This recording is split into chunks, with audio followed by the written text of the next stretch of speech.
Awesome. Wonderful, wonderful, wonderful. Love the energy flowing in the chat box. So today's conversation is on cash flow management.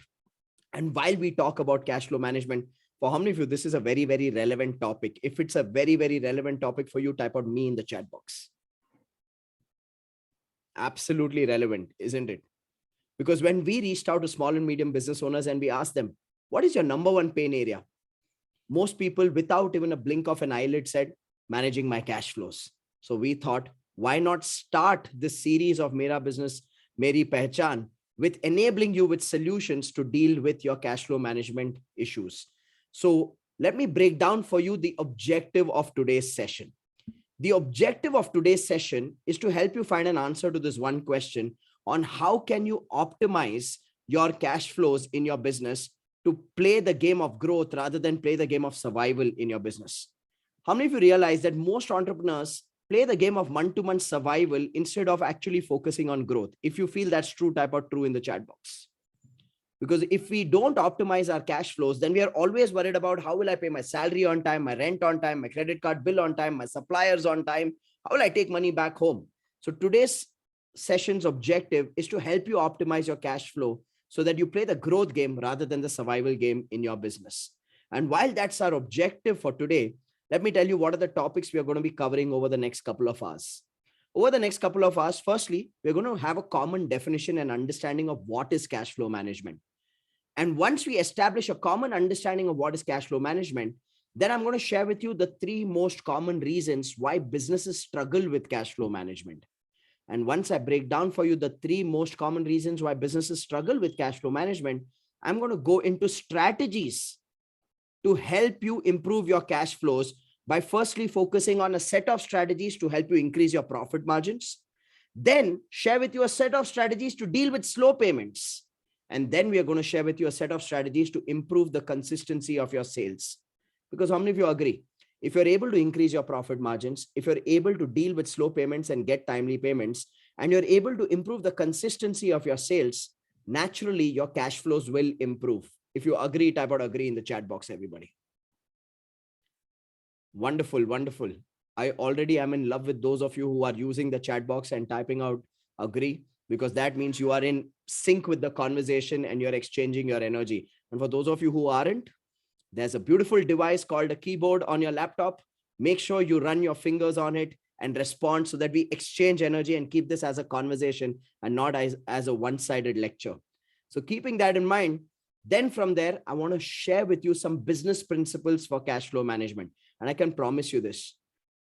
Once you understand and integrate these business principles, you will never, ever face the challenge of cash flow management in your business. And then we'll open the forum for some questions and answers. So we are happy to answer your questions today. But the only request is we'll do that during the question answer session. And as we close today's session, we're going to open the invitation for you to our next Mera Business Meri Pehchaan Masterclass, which is going to be happening next week.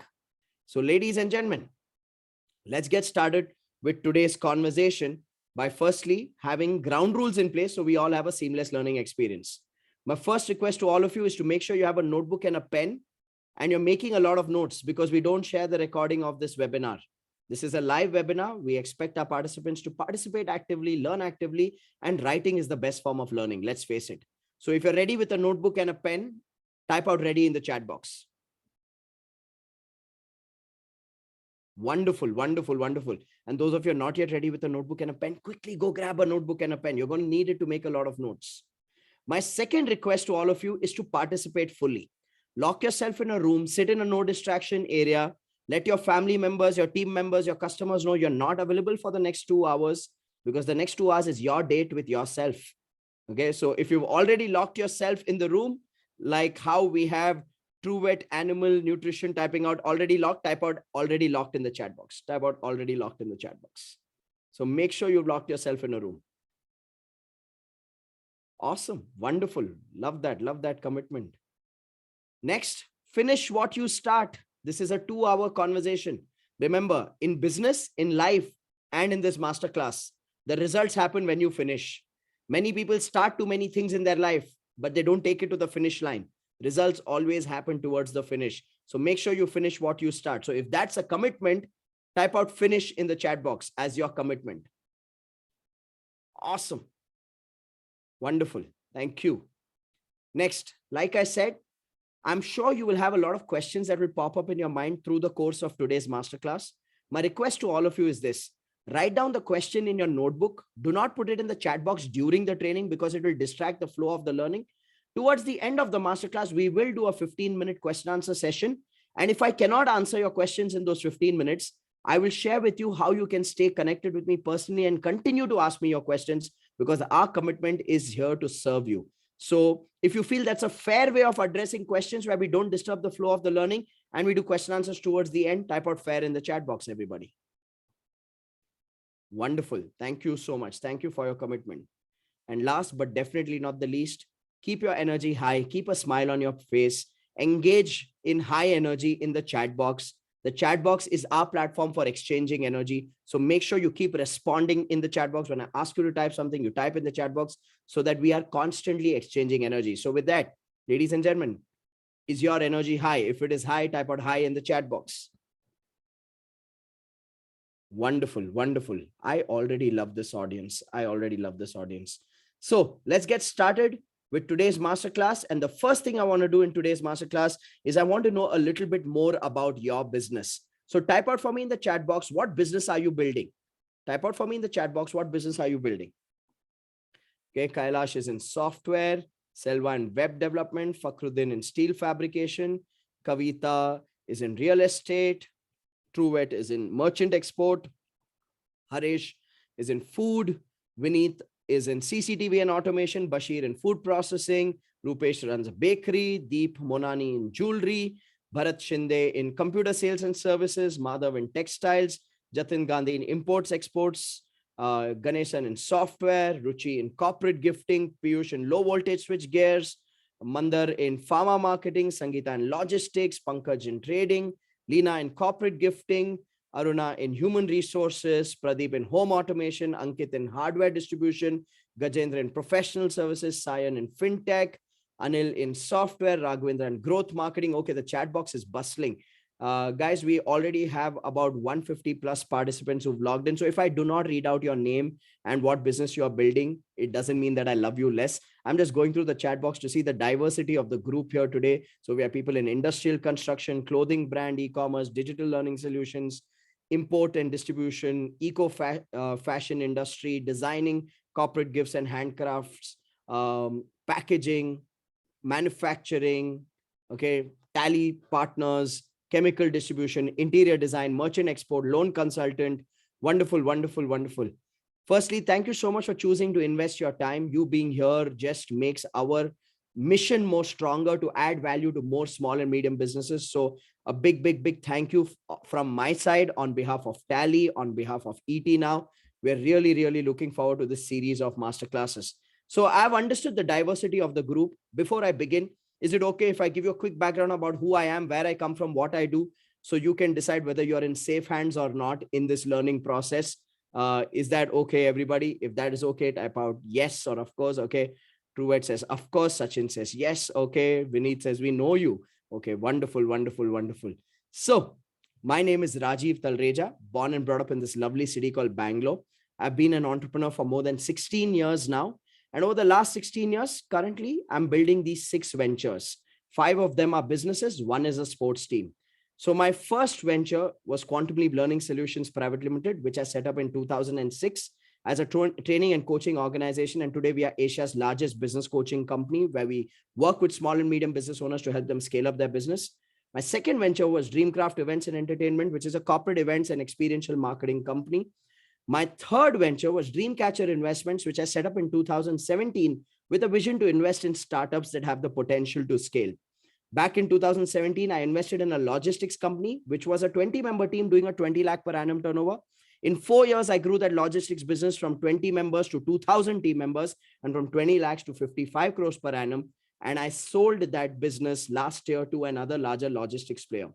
My fourth investment was in a sports team called Karnataka Warriors, which is a Kannada film celebrity team that competes in the Celebrity Badminton League.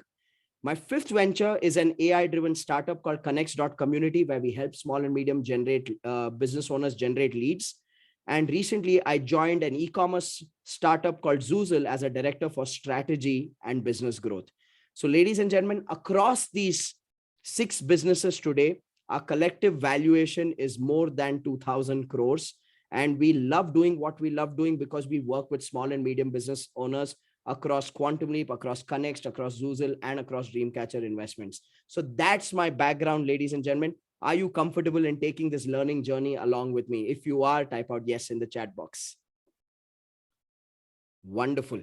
Thank you so much. So let's get started with today's conversation. Let's dive into the first topic of today's conversation, where let's create a common definition of what is cash flow management. So I'd like you to write this down. I'd like you to write this statement down in your notebook. What is cash flow management? Cash flow management is the process of managing the amount of money that is being transferred in and out of the business that affects the liquidity and stability of your business. How many of you agree? Money is what affects the liquidity and stability of your business. If you agree, type out agree in the chat box. Some of you are writing. Okay, wonderful.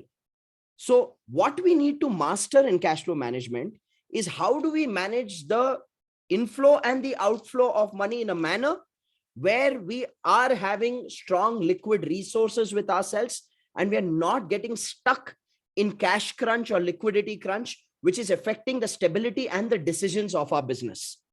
How many of you agree? When you have money, you have confidence. When you don't have money, you lose confidence. If you agree, type out agree. Right? So cash flow gives you confidence. I have seen business owners undersell themselves, undervalue themselves when they do not have strong cash flows in their business. And at the same time, I've seen businesses make courageous decisions of growth and get what they deserve because they have a good cash flow position for their business. So it's a very, very, very important aspect of any business in any industry of any size. So while we all understand it's about managing the process of inflows and outflows so that we have a strong, stable, liquid position, today we're going to understand firstly, why do businesses struggle with cash flow management? So I'm going to share with you 3 reasons, 3 most common reasons why businesses struggle with cash flow management. Here's the first reason. A lot of businesses struggle with cash flow management because they are operating on extremely low margins. When your margins are low, not automatically what ends up happening is that you start struggling with cash flows because you're operating on such thin and slim margins. There's very, very, very, very little room for playing around with the money in your own business. How many of you face this challenge? Because of low margins, you're always cash trapped. If you face this challenge, type out me in the chat box. Wonderful. Prochi says me, Selva says me, Ankit says me, Piyush says me, okay. Archana says me, Lauren says me, okay. The chat box is bustling with me. So one common reason why businesses struggle with cash flows is low margins. The second reason why businesses struggle with cash flows is slow payments. How many of you have this challenge? If you have this challenge, type out that's me. Type out that's me in the chat box. Okay, Prachi says that's 100% me. Okay. Yeah. So you see the chat box bustling, right? People are like, yeah, that's me, that's me, that's me. Okay. Rajendra says 200%. So the second reason why businesses struggle with cash flows is slow payments. You know, once an entrepreneur shared this very, very painful joke with me. He says, Rajiv, I feel I'm not running a business. I feel I'm running a payment gateway center where the money is coming from the customer only to go to the supplier. It barely comes home. How many of you feel like you're a payment gateway? Your bank account is a payment gateway. It comes and it goes, right? It doesn't stay there, right? Or it doesn't go back to your personal account. It just comes and goes from one account to the other. Yeah. So slow payments is one of those reasons why businesses struggle with cash flow management. Archana's put a smiley with a wink over there. Archana, I can say this with certainty. That's a smile of pain. It's not the smile of joy. It's a smile of pain. In Hindi, we call it dard ki hasi, right? It's called dard ki hasi, right? Okay. So some of you are relating to that. Next, the third reason why businesses struggle with cash flow management is inconsistent sales. Now, let me elaborate on this point. In some businesses, the margins are great, the payments come on time. But what happens is, even if the money is coming on time, that money is already committed to taking care of the sustenance expenses of the business because the sales is not consistent. So till you get the next order, till you get the next client, till you get the next project, you have to keep that money only for the sustenance of the business. How many of you have this challenge of inconsistent sales, because of which, even though there's money, that's money that you can't touch. That's money that you can't do anything with. If you have that challenge, type on me in the chat box. So, ladies and gentlemen, these are the three most common reasons why businesses struggle with cash flow management: low margins, slow payments, inconsistent sales. Now, what I want to ask you is this: out of these three, which one or two or all three are relevant to you? Which one of these are relevant to you? Okay. 1, 2, or 3, or all three? Guru Raj says all three. Deep says 1 and 3. Piyush says 1 and 2. Archana says all three. Ankit says all three. Jatin says 3. Akriti says all three. 1 and 3, 2 and 3, 2. Okay. All three. Okay. Slow payments, inconsistent sales. Nice to see all of you sharing in the chat box. Okay. Once one of my clients told me this: Rajiv, I have triple dhamaka. All three are reasons that describe my life on a day in, day out basis so beautifully. So some of you have triple dhamaka, some of you have double dhamaka, some of you have single dhamaka. If you don't have dhamaka, you are blessed. So just count your blessings and pat yourself on the back. Now, keeping this understanding of the three reasons why businesses struggle in cash flow management, what we have done for all of you today is we're going to share with you 3 strategies to deal with low margins and increase your profit margins. We're going to share with you 5 strategies to deal with slow payments. And we're going to share with you 3 strategies to deal with inconsistent sales today. How many of you think that would be a useful use of your time here today? If you think that'll be useful, type out useful in the chat box. So we're going to give you solutions today. I'm going to share with you 3 strategies to deal with low margins and increase your profit margins. Okay. 5 strategies to deal with slow payments and 3 strategies to deal with inconsistent sales. Now consider this. As I share these strategies, I want you to imagine like we are going to go into a mall of ideas. Okay. So when you go into a mall, what do? You go into a mall, you see everything around you. Do you buy everything? Do you buy everything that you see in a mall? No. You only take what fits you. Yes or no? You only take what's relevant for you. Yes or no? So in the same way, as I share 3 strategies for increasing profit margins, 5 strategies for dealing with slow payments, and 3 strategies to make your sales more consistent, I want you to see everything, learn everything, write down everything. But you don't have to do everything. One idea can change your life. Everybody say to yourself, what an idea, Sarji. One idea can change your life. So I don't need you to implement everything. I need you to walk out of here with 1 or 2 or 3 ideas at the maximum today, which can help you take your cash flow management to the next level. Is that fair, everybody? Yes. So browse the shopping mall of ideas, take what fits you. Let's keep it to that level of simplicity. So with that, let's get started with strategies to increase profit margins. So ladies and gentlemen, the first strategy to increase profit margins is to eliminate your low volume, low margin products or services which are consuming your resources. They could be consuming your time, your team, your money, your effort. Anything that is draining your time, your team, your money, or your effort, start highlighting those products or services and eliminate them if they are low volume and low margin. Far too many times I have seen businesses make money from one product but lose money on another product. How many of you can relate to that pattern in your business? Where if you actually see there are a few products or few services which are making you good money, but there are some that are draining that money away. And it is this unreasonable attachment to those products and services that are draining our money away that we need to detach from and actually eliminate them from our offering. So that's one strategy to increase your profit margins? Let me give you a practical example of that to eliminate low volume, low margin products or services. Here's one of my clients. His name is Narsim Raju. Everybody say hi to Narsim Raju. Say hi to him. Okay. Now, Narsim Raju is the founder of Millsbury. They are into manufacturing of organic millet products. Now, here's what he realized. He was offering 40 different millet-based products, millet-based snacks, cookies, savories, millet-based sweets. So he was offering 40 different millet-based products. And offering 40 different millet-based products, he was doing a revenue of 10 to 20,000 rupees per month. There was a lot of time and effort going in educating people on why millets are nutritious, why people should go towards a millet-based diet. And he was barely making money. People were just buying it for trial basis. When we had this conversation with him to eliminate low volume, low margin products, here's what he decided to do. He eliminated 30 products and focused on his top 10 hero products. Now, how many of you realize for a product creator to say no to his own product is like saying no to your own baby? If you agree, type out agree in the chat box.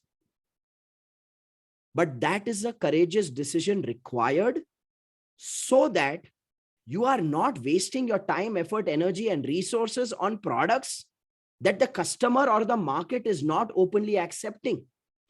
Now, when he eliminated 30 products and just focused on top 10 hero products, his revenues immediately jumped to 2 lakh rupees a month. If you think that's an awesome jump, type out awesome in the chat box, everybody. From a 10 to 20,000 rupees struggling business, he jumped to 2 lakh rupees. Why and how? Well, he answered these two questions. And these are the two questions I would like for you to answer in your business. Firstly, ask yourself the question, what are my time wasters? Which is the products which are low volume, low margin, but moderate to high effort.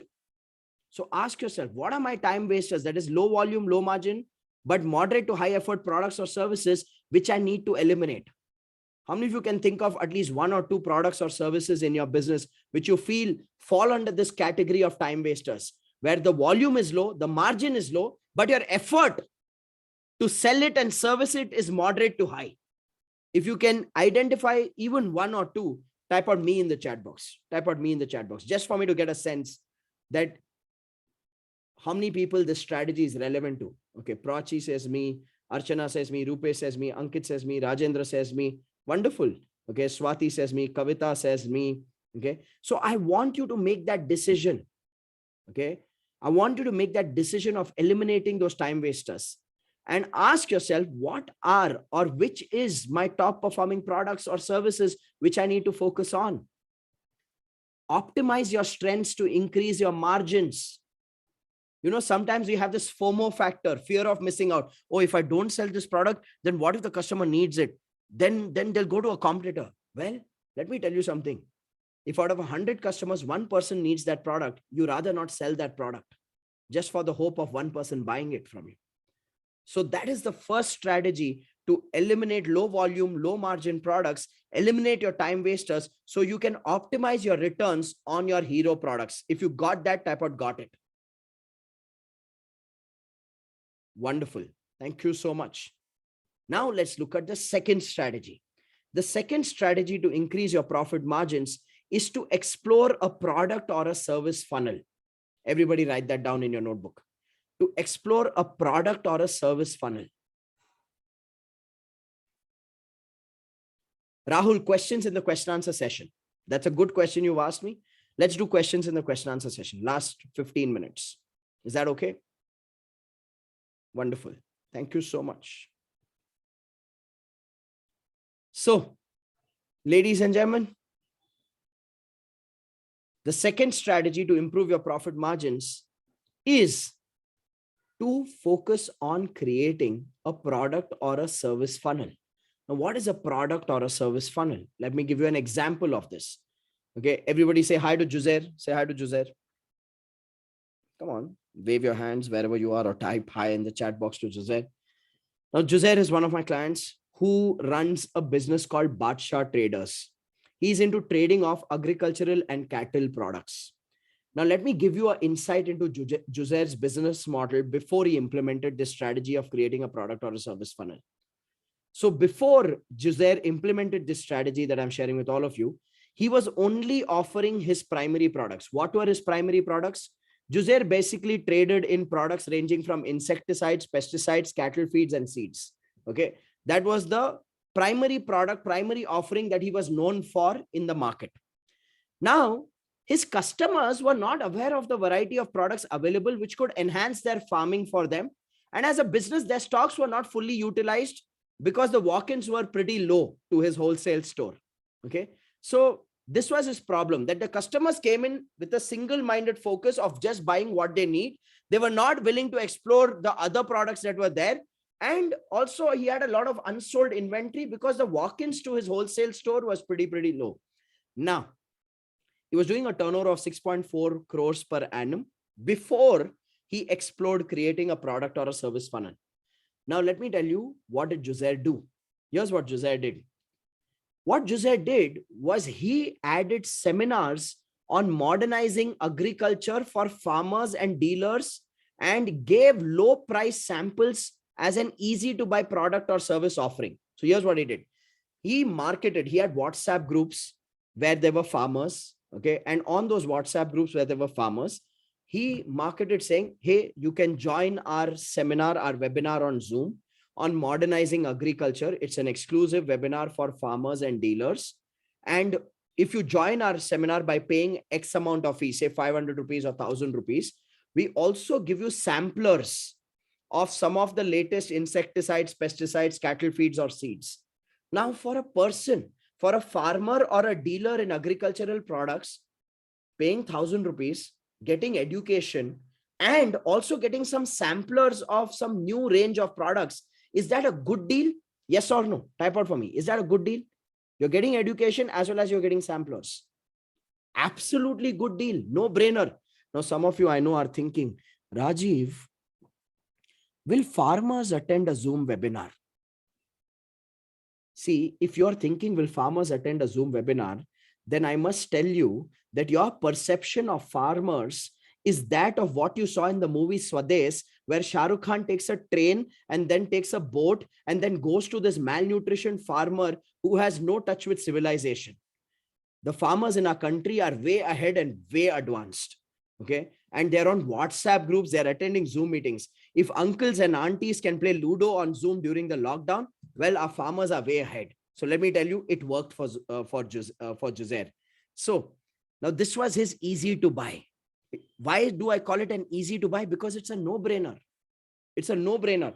Pay X amount of money, get a webinar where you get education on modernizing agriculture, and you get samplers of some new range of products.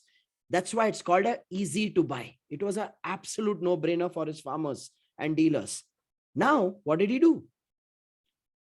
He, from the easy to buy no-brainer, obviously he educates, he adds value to people. He teaches them how they can modernize agriculture. He gives them some samplers. Does that establish credibility for Juzair? Yes or no, everybody? Does that establish credibility for Juzair? It absolutely does. Now, leveraging that credibility, does that increase the footfalls in his wholesale store? And does that increase the sales of his primary products? Yes or no? Absolutely does.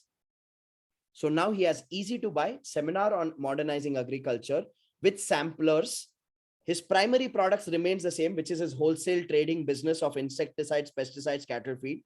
Now, as the volumes are increasing here, automatically he's establishing credibility, building a relationship, and talking about his business. More people are coming into his wholesale store, buying from him. And from this primary, he also created a next level high value where he offered services to farmers saying, I will come and do a field diagnosis by doing site visits of your farm. We will analyze what is the best crop to grow on your piece of land. And we will give you customized buying solutions of what kind of seeds, what kind of pesticides, what kind of insecticides, what kind of fertilizers do you need for growing that crop. Now, for that field diagnosis and site visit and customized buying solution, do you think the farmers were willing to pay a premium for it? Yes or no? Absolutely yes. So now what has Juzair created? What Juzair has created is an easy to buy, a no-brainer seminar on modernizing agriculture with some samplers. His primary business remains primary as the next level. From there, he has a high value service of field diagnosis, site visit with customized buying solutions for farmers as a high value service. Now, as a result of this, his profitability has dramatically increased because he's leveraging the same customer for multiple purchases. How many of you see that? Once he acquires a customer for a seminar, it's natural for that customer to buy products from him and also then progress towards field diagnosis with him. So his cost of acquiring the customer is getting fully leveraged, which is making it dramatically profitable. As a result of this, he also increased his walk-ins by 12%, and he's already generated 6 crores in 8 months of implementing this strategy. So what was his annual turnover is now his turnover in 8 months. And he's on track for a projected sales of 12 crores for this financial year. What has he done? He's created a product or service funnel, easy to buy, primary, and high value. That is how he's increased his profitability and his business. So how can you use the same strategy? You can use the same strategy by asking yourself 2 questions. Question number 1. What can you offer which is of value to the customer and is a no-brainer product or service for which the customer will not think too much before spending money? That's your entry-level, easy-to-buy product or service. Please note the words carefully. What can you offer which is of value? So firstly, whatever you offer, it has to be of value. Second, it should be a no-brainer product or service for which the customer does not have to think too much to spend money. If you're able to crack that and provide that, that's an easy to buy. Then your primary product or service is the product or service that you're already known for in the market. And then comes your high value, which is where you need to answer the question of what can we offer, which is of massive value to the customer and the customer would be willing to spend a premium on it. So you need to ask yourself these 2 questions to add an easy to buy layer and a high value layer to your product or service offering. And if you're a manufacturing business, you may be thinking, Rajiv, but I have a fixed production line. I cannot add a new production line for an easy to buy product and for a high value product. Well, if you're a manufacturing business, you don't have to manufacture everything you sell. You can trade an easy to buy product. You can offer a high value service like contract manufacturing or custom engineering. So it's not just that you have to build everything that you sell. You can sell stuff that you may not be building as an easy to buy or a high value. If you got that, type out got it in the chat box, everybody. Because I don't want you to constrain yourself saying, but my production line is fixed and that's the only product I can create. Wonderful. So that's your second strategy for creating, for improving your profit margins, which brings me to the third strategy for improving your profit margins. The third strategy to explore to improve your profit margins is to outsource non-core activities to reduce your costs. Write that down. Outsource non-core activities to reduce your costs. Outsource non-core activities to reduce your costs. Once you're done writing that, type out done in the chat box. Wonderful. Thank you so much for your confirmation. Let me give you an example of this. Okay. This is again something that a lot of businesses make the mistake of, where they bite more than what they can chew. And they have this habit of, let me have everything under my control. But the truth is this, if something's a non-core activity and you don't have competence and expertise in it, honestly, doing it by yourself is not giving you control. Doing it by yourself is creating more distractions and interruptions in your workflow. So I'll give you an example for this. Everybody say hi to Zahir. Say hi to Zahir. Zahir is in the frozen seafood business. Now, being in the business of frozen seafood, here's what they were doing. They were doing a revenue of 5 crores per annum, but they handled the entire supply chain by themselves, right from procuring the seafood, okay, to storage, to packaging, to order booking, to delivery. Everything was taken care of by Zahir and his team. Now, you may say, Rajiv, isn't that healthy? Because they're in control of everything. But here was the truth. Their core competence was not in handling deliveries. They did not have the expertise to build a logistics team. They did not have the expertise for logistics management. And because the core competence was not there in handling deliveries, there were a lot of delays, a lot of customer complaints, which resulted in a lot of wastages and high returns and money backs to customers. How many of you have tried to do everything in your business and have realized that sometimes it's best to leave it to the experts than try and do everything by yourself? If you've realized that or experienced that, type of true in the chat box. Right? Now, here's what Zahir did. When we shared this strategy saying, hey, listen, there's a lot of leakage of money.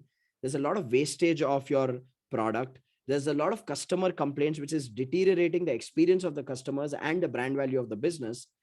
Why not outsource some non-core activities? Here's what he did. He outsourced the entire delivery department to a third-party logistics agency, which reduced his cost and increased his efficiency. See, think about it. As a business owner, if there's a lot of complaints coming in due to mishandling in deliveries, a lot of delays in delivery, a lot of your energy as a business owner and a lot of your management team's energy is going in just fixing those problems. Yes or no? But if you outsource that activity completely, then you are letting some expert organization or association or agency or freelancer to handle that for you, which is reducing your cost and it's increasing your efficiency. As a result of that, Zahir saved 12% additional in profit margins by eliminating leakages. How many of you agree? 12% is a very, very, very aggressive savings done on a business like frozen seafood. It absolutely is. And his revenue grew to 12 crores because now they had more time bandwidth to focus their energies on what is their strength rather than try and fix something that is not their strength. So I'd like some of you to start thinking, what can you outsource? Which non-core activities do you lack expertise in, which can be outsourced to an expert and help you reduce your input cost? And sometimes what you need to even factor is this, even if the cost of outsourcing is a little higher, one cost we all don't factor when we are doing the activity by ourselves is the management opportunity cost. Agree, everyone? So sometimes outsourcing may perceive from a perception point of view occur like, okay, oh, it's more expensive if we pay the agency. But what you're not factoring in your own business is beyond the salaries, beyond the technical infrastructure, beyond all the resources you're investing is your opportunity cost as the management team. If you start factoring that, you'll see outsourcing of non-core activities is a very, very effective strategy to improve your margins. So ladies and gentlemen, those are the 3 strategies to improve margins. Okay. Number 1, eliminate low volume, low margin products or services. Number 2, create a product or service funnel with easy to buy primary and high value. Number 3, outsource non-core activities so that you can improve your profit margins. Question: how many of you got even one idea from these 3 strategies? If you got even one idea, type out ideas in the chat box. Type out ideas in the chat box. Wonderful. So like I said, you don't have to do everything. You just got to see what's relevant for you and take what fits you. So I'm glad that most of you have got at least one idea, but we are just warming up. We just looked at 3 strategies for improving your profit margins. Now, would you like to learn some strategies to deal with slow payments? If you'd like to learn some strategies to deal with slow payments, type out yes in the chat box. I know some of you are like right now smiling like Prem Chopra, that Hindi film villain in the 1980s. You're like, Radha Rani, this is the strategies that I need. This is where I face my biggest challenges, right? So Philip says, yes, please. Philip, that yes, please had so much weight and emotion behind it. I'm obligated to now share these strategies to deal with slow payments with you. Wonderful. So I'm going to share strategies to deal with slow payments in 2 parts with all of you. One is a set of strategies which I call hygienic strategies, and the other is a set of strategies which I call magnetic strategies. So I'm going to share hygienic as well as magnetic strategies to deal with slow payments. Now, why do I divide it into 2 parts? Like the name suggests, hygienic means it's basic. How many of you agree? Waking up in the morning, brushing your teeth is basic. Taking a shower is basic. Having 2-3 meals a day is basic, right? We do it because it's hygienic. In the same way, there are certain strategies to deal with slow payments that you need to do, which are basic, they are hygienic. And sometimes, or most of the times, the basics are missing in a lot of businesses. The second type of strategies are called magnetic. These are called magnetic is because they make a customer run after you. They make a customer give you the payment on time. So how many of you would be open to learning both hygienic as well as magnetic strategies to deal with slow payments? Can you handle it? If you can, type out yes in the chat box. Some of you are like, Rajiv, kill the suspense. Come on, get to the point. No, this deserves the suspense. Come on, I want to solve a big problem in your business. Okay. So let me share some hygienic, some basic strategies with all of you. Here's the first one. The most basic thing any business can do to deal with slow payments is payment follow-up automation systems, where you're sending reminder notifications to your customers either today through WhatsApp or SMS or through emails. Now, this is the most basic thing. And I'll tell you where this works. This works really well in businesses where the customer is ready to pay. But the problem is you are not following up. How many of you have that problem? Customer is ready to pay, but you are not following up proactively. Like sometimes a customer has to call you and say, "Arey Baba, raise the invoice now so I can make the payment." How many of you have that challenge? You are so busy with everything that you're doing that there is no focus on payment collection. There's no focus on following up with the customer, right? So this works for those of you who have that lack of focus in following up for payments. Okay. The simplest thing you can do is set up a payment follow-up automation system, either email reminders or SMS reminders or WhatsApp reminders. Okay. So this is relevant for only those type of businesses. Now comes the second hygienic strategy for dealing with slow payments. The second hygienic strategy for dealing with slow payments is to have a focused team for payment collection. Now, let me elaborate on this point. What do I mean by focused team for payment collection? See, firstly, can we all agree the worst person to follow up for payments is the business owner? Can we all agree to that? You are the worst person to follow up for payments. Why? Because you're the owner. Because when you make that call to the customer or the distributor or the dealer and say, "Boss, payment is outstanding, make the payment." Considering you are the owner, they assume that you're a millionaire and a billionaire. They assume you have an ATM machine at home and you already have so much money. And what do? They cry their sorrows with you and say, "You know, na Kabir, how the market situation is right now. Who better than you can understand this? So just support a little bit right now." Debasmita is saying exactly. Right. So firstly, you are the worst person to do any kind of payment follow-ups. Please get out of the way. Don't do it by yourself. Is that clear? Now, secondly, if not you, then who is the big question. Now, here's where the ball gets dropped. See, when you get out of the way, then somebody else needs to catch that payment ball. Now, this is where the ball gets dropped, because if you ask the sales team says, accounts team has to follow up for payments. If you ask the accounts team says, sales team has to follow up for payments. How many of you see this blame game happening at your workplace? If you see this blame game happening at your workplace, type out true in the chat box. The accounts team is telling sales team is telling accounts team, right? Akriti is saying this is so true. So then what happens? Your accounts team and your sales team are like two Pakistani fielders who are running towards the ball. The ball is in the air. It's coming down. Gravity is pulling it down. But both the fielders are looking at the other person saying, you catch it. And by the time the ball drops. Right? Now, ladies and gentlemen, as a business owner, you may have your own preference. Some business owners say, I believe it's the sales team's job to collect the payment because it's the customer of the sales team. Some business owners say, I believe it's the accounts team's job to collect the payments because it's a financial issue. Let the accounts guys deal with it. Every business owner has their own philosophy. But can I tell you the truth? Irrespective of what is your philosophy, this entire exercise of payment follow-up and collection fails, because if you look at it from the point of view of your sales team, let me ask you a question. From the point of view of sales team, what is a high priority task? Getting more clients or sitting and following up on payments? Which one is a higher priority task for a sales team? No matter what you claim, no matter what you say, what do you think is a higher priority task in the mind of the sales team member? Getting more clients. Exactly. So even if you create clarity and you delegate responsibility and you say, in our organization, the policies that the sales team member has to follow up for payments, the sales team member is like, I will run behind my targets, or I will sit and collect money for you. So even if you say collect the money, I will nod my head and say yes in that team meeting, but actually I will not really follow up, because for me higher priority is ये get more उसको clients. Gift voucher ये असली है, Okay, certificate और ये मिला है. okay, someone's unmuted.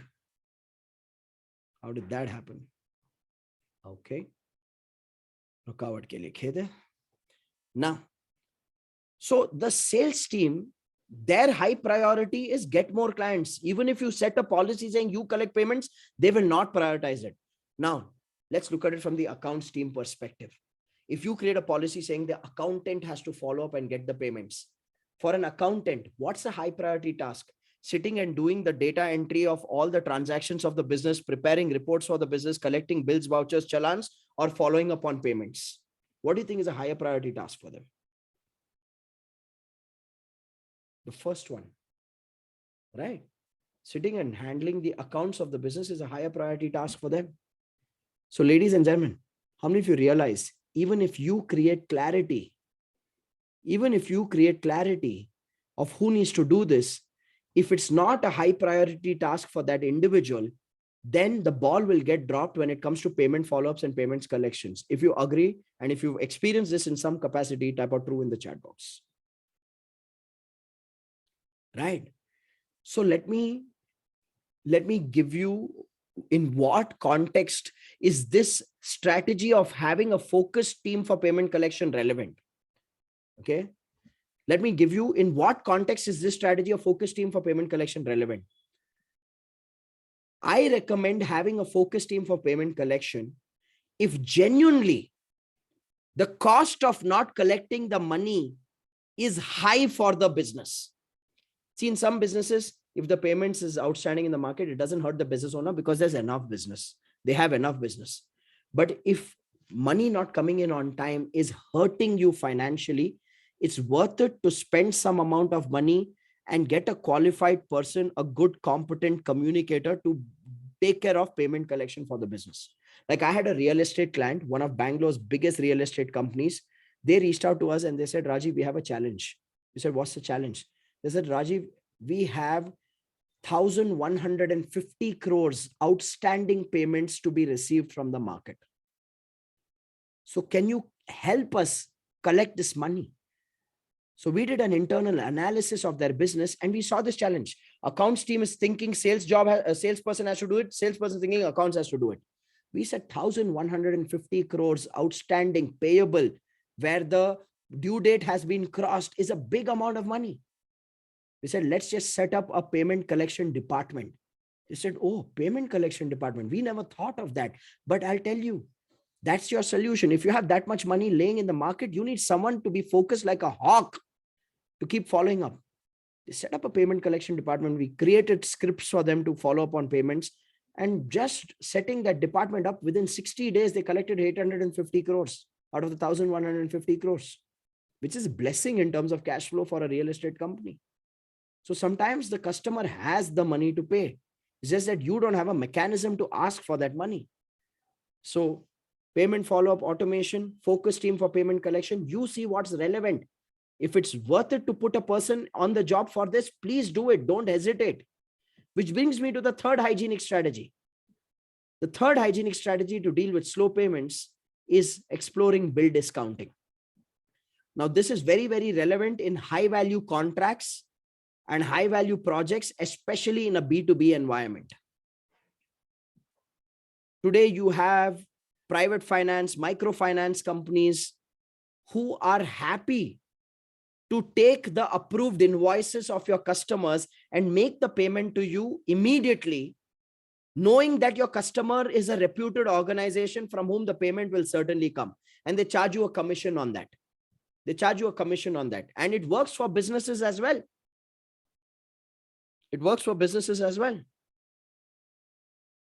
So explore bill discounting, especially if you're in a B2B environment where a microfinance agency or a private finance agency can take your invoices, approved invoices from your clients, have a tri-party with your client and the bill discounting agency, and they can release your payments immediately the moment the invoice gets approved, while the client may pay after 60 days, 90 days, 45 days, whatever is the credit period you're offering them. So these are some basic hygienic strategies. These are not some extraordinary earth-shattering strategies, but sometimes the basics are missing. For how many of you, even one of this was relevant? Even if one of this was relevant, type out me in the chat box. Wonderful. Nice. So let me now share with you some magnetic strategies. Let me quickly share with you some magnetic strategies. One magnetic strategy that is worth for a business to explore when it comes to dealing with slow payments is to build a differentiator business so you can demand timely payments. What do I mean by this? You know, the challenge with most entrepreneurs as to why their payments get delayed is because they have very low bargaining power in the relationship with the customer. How many of you have this challenge where your bargaining power is extremely low with the customer? Customer says, I'll pay in 30 days. You have to just say, yes, sir. Customer says, I'll pay in 45 days. You have to say, G, ma'am. Okay. Now, why is it that you have a low bargaining power with your customer? Have you ever thought of that? Do you want to know why? Most businesses have a very low bargaining power with their customers because they are offering products or services that many other people are offering, many other vendors, many other suppliers are offering. See, if you are selling just another product or service like just another business, you'll be treated like just another business. Agree? If what you're offering has no differentiation, then you can't demand timely payments, because if you go and demand timely payments and you put pressure on the client will say, you can't give 30 days credit. No, it's okay. I have 500 other vendors who will give me 30 days credit. You don't do business with me. So ladies and gentlemen, instead of getting frustrated, instead of getting agitated, instead of feeling hopeless and helpless, I want to creatively challenge you today. I want to creatively challenge you today and ask you to build a differentiator in your business so you can demand timely payments. I'll give you an example for this.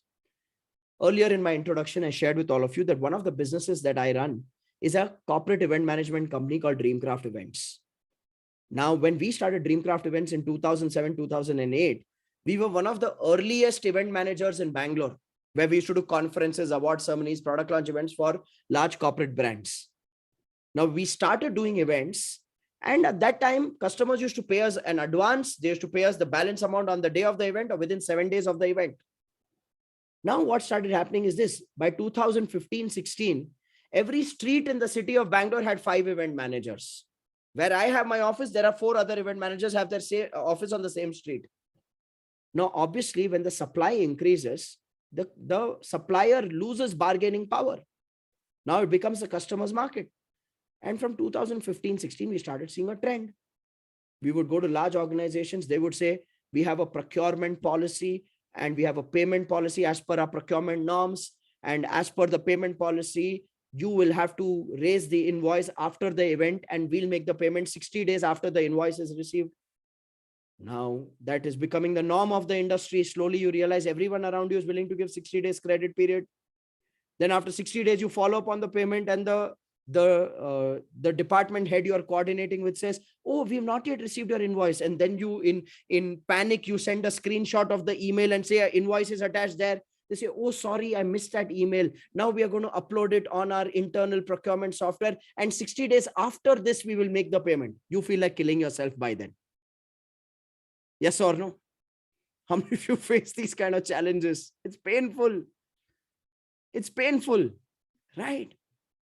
Now we realized we can't sit and change the ethical standards or the proactiveness of our customers. We can't do it. We are not in control. So we broke our head and we asked ourselves, we creatively challenged ourselves. How can we demand timely payments? What is a differentiator that we can build? So here's what we started doing. What we started doing was we started creating our own unique events, our own IP events, where Individual users had to buy tickets to enter that event, and corporates had to pay sponsorship amount even before the event date. So what started happening? We built a differentiator.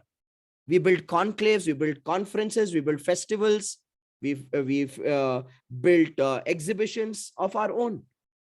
So we are in the same space of event management, but we built our own events where a user has to pay money to enter that event in advance, and a corporate has to pay money in advance to sponsor that event. Now that corporate pays in advance because there's a differentiator now. It's not just another event manager. Is this making sense?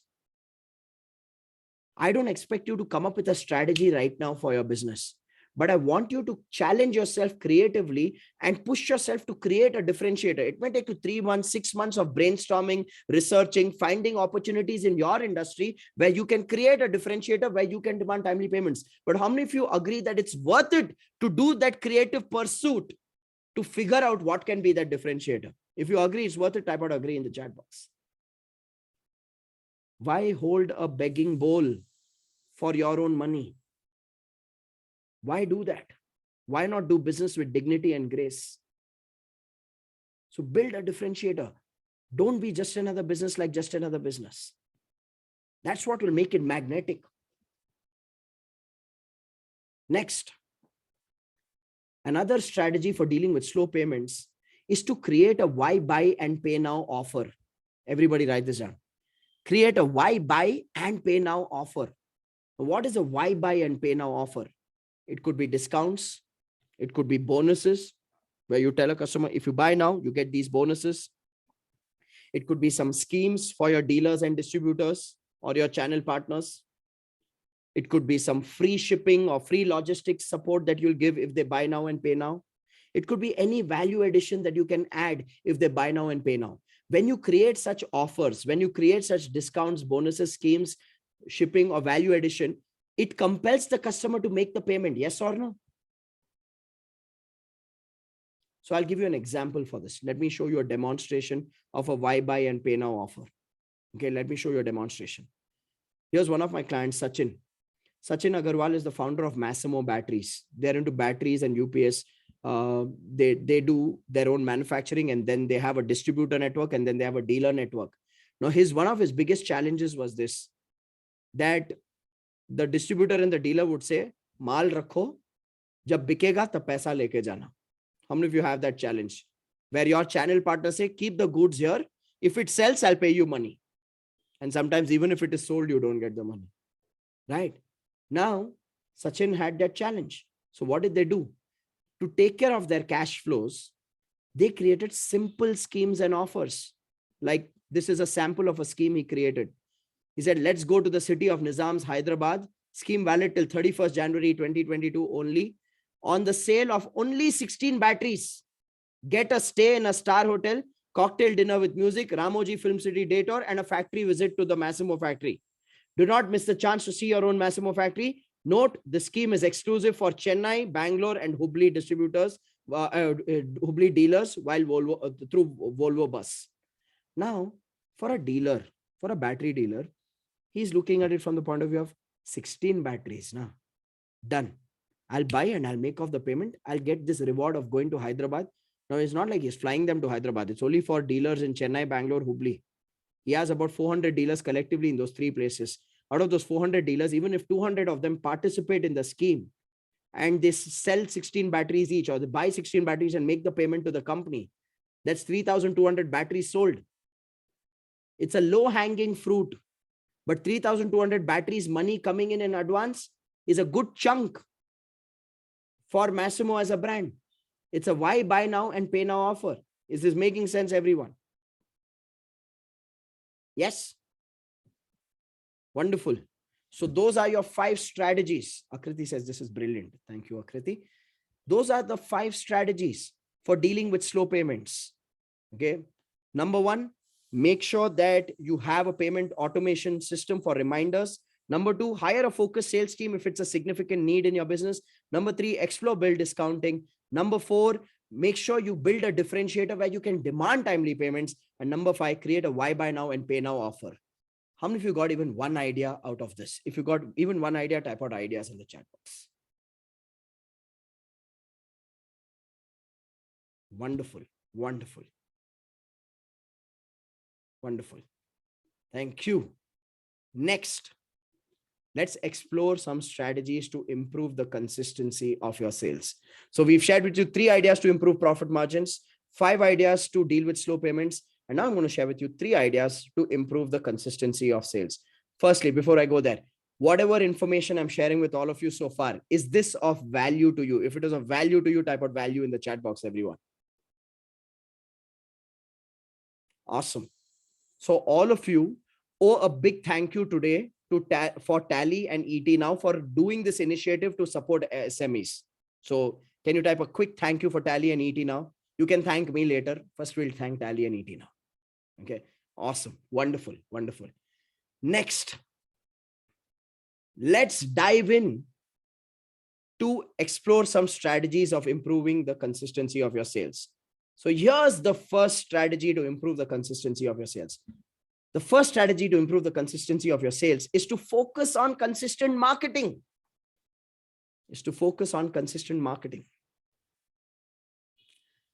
I can't emphasize the importance of this enough. The truth is this: we live in a world where most established business owners who have a good product and a good service are complacent.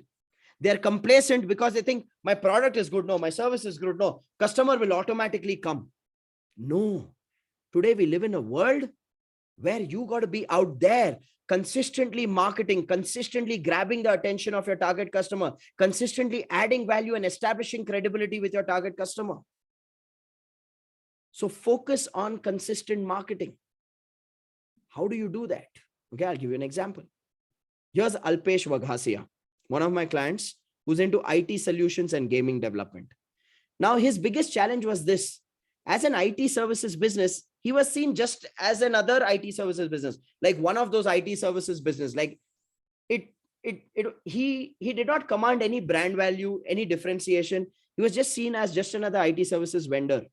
Now, because of that, he was also very reactive in his marketing, and he was just depending on word of mouth referrals for business. How many of you here depend only on word of mouth referrals for business? If you do, type on me in the chat box. Let me tell you this: that is dangerous. That is dangerous. That's unhealthy. Word of mouth is not a marketing strategy. It's a bonus. You can't control, you can't predict, you can't project how many leads you will receive every week or every month through word of mouth. So do not depend on word of mouth. Do not depend on just word of mouth. You got to be proactive and consistent in marketing. Now, for Alpesh, the challenge was he was only depending on word of mouth referrals. And because of that, he had very low bargaining power with clients. So let's just say he received a meeting through a referral. He would go for the meeting with complete desperation saying, hey, Bhagwan, ye project mil jaye to ye mahina chal jayega. That was the thought process. See, when you depend on word of mouth, your hope is very, very high on that one inquiry. Yes or no? And having high hopes on one inquiry is a sign of extreme hopelessness in business. So he had very low bargaining power. Customer would say, okay, give us a software architecture. Even without charging the client, he'll say, okay, we'll draw the framework of how the software will look for you. When you have low bargaining power, you get treated like a doormat. Remember that. It's a very dangerous and unpleasant situation to be in as a business. Now, here's what Alpesh did. He realized that to get consistent sales, he has to be consistent in marketing. So he started marketing proactively and consistently. He started doing email marketing. He started doing a lot of content marketing on LinkedIn. Now, when he started doing a lot of content marketing where he wrote blogs and he wrote educational emails and he sent it out to his database of customers and subscribers, he automatically established credibility. And within 8 months of consistent marketing, he built a brand for himself in gaming solutions. People looked at Alpesh Vaghasia as the go-to guy in gaming. As a result of that, he increased his service price by 22%, giving no scope for negotiation or bargaining, as he has a healthy pipeline of leads today.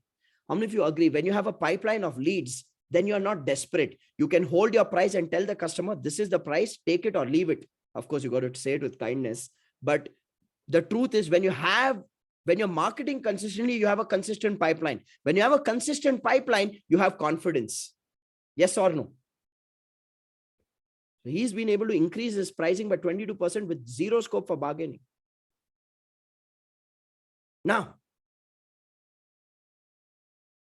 that's one strategy for increasing the consistency of your sales, to focus on consistent marketing.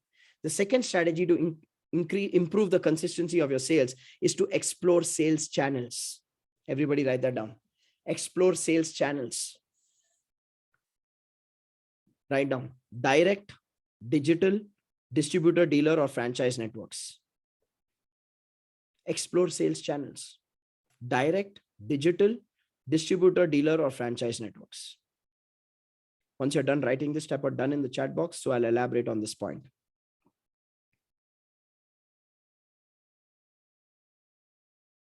Wonderful. Now listen to this carefully, everybody. What you need to understand is this: most businesses are using only a direct sales approach, where the business owner and the sales team of the business are directly selling to the B2B customer or to the B2C customer.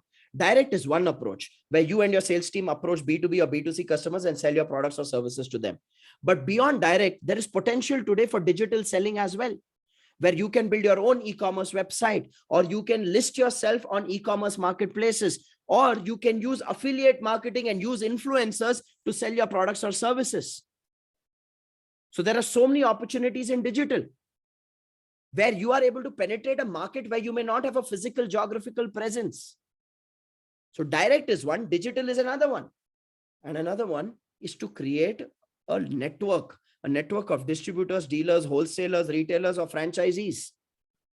So the question you need to ask yourself is, which one of these channels are relevant for my business?